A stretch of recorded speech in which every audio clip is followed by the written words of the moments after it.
Hello friends, எல்லாருக்கும் வணக்கம். நம்ம ஊரில் சித்திரை திருவிழா ஸ்டார்ட் ஆகிடுச்சு. நாங்கள் தேனி. ஸோ ஊருக்கு வந்தாச்சு. இன்றைக்கி கோவிலில் பொங்கல் வைக்கணும். கஞ்சராயர் பெருமாள் கோவில் அப்படின்னு சொல்லுவாங்க. போயிட்டு பொங்கல் வைக்கணும். எப்போவுமே அத்தை தான் கூட வருவாங்க. பொங்கல் வைக்கிறப்போ அவங்க தான் பொங்கல் வைப்பாங்க. நாங்கள் பக்கத்தில் கை கட்டி நின்று வேடிக்கை பார்ப்போம். இந்த தடவை என்ன சொல்லிட்டாங்க அப்படின்னா, இப்போது நீங்கள் தான் போய் பொங்கல் வைக்கணும், போய் வச்சுட்டு வாங்க அப்படின்னு சொல்லிட்டாங்க. ஒரு பக்கம் மனசுக்குள்ளே பயமாகவும் இருக்குது. ஏன்னா பொங்கல் வைக்கிறதுனாலே ஃபஸ்ட் டைம் வைக்கிறப்போ பயமாக தானே இருக்கும். ஸோ சரி போய் வச்சிடலாம் அப்படின்ட்டு தடவை போய் பொங்கல் வைக்க போயாச்சு. பொங்கல் அழகாக சிறப்பாக பொங்கி வந்தது. ஸோ ரொம்ப ஹாப்பியாக இருந்தது ஃப்ரெண்ட்ஸ். பொங்கல் சிறப்பாக வச்சுட்டு கோயிலில் அபிஷேகம் பண்ணிவிட்டு வந்துட்டேன் வீட்டுக்கு. இன்னும் 2 நாளைக்கு ஒரே திருவிழா தான். சித்திரை 1, 2 பயங்கர ஹாப்பியாக இருக்கும், பயங்கர ஜாலியாக இருக்கும். தேனி எடுத்துட்டாலே சித்திரை திருவிழா எப்போவுமே ரொம்ப ஸ்பெஷல் தான்.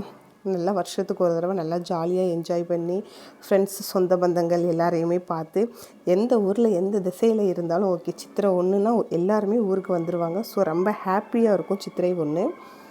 ஓகேவா ஃப்ரெண்ட்ஸ்? ரொம்ப ரொம்ப ஜாலியாக என்ஜாய் பண்ணுவோம் எல்லாருமேவும். ஸோ சிறப்பாக பொங்கல் வச்சுட்டு வீட்டுக்கு வந்தாச்சு. மனசே ஒரு மாதிரி ஹாப்பியாக நிம்மதியாக இருந்தது ஃப்ரெண்ட்ஸ். நெக்ஸ்ட்டு ஒவ்வொரு வீடியோவும் உங்களுக்கு நான் போஸ்ட் பண்ணுறேன். என்ஜாய் பண்ணுங்கள். தேங்க்யூ.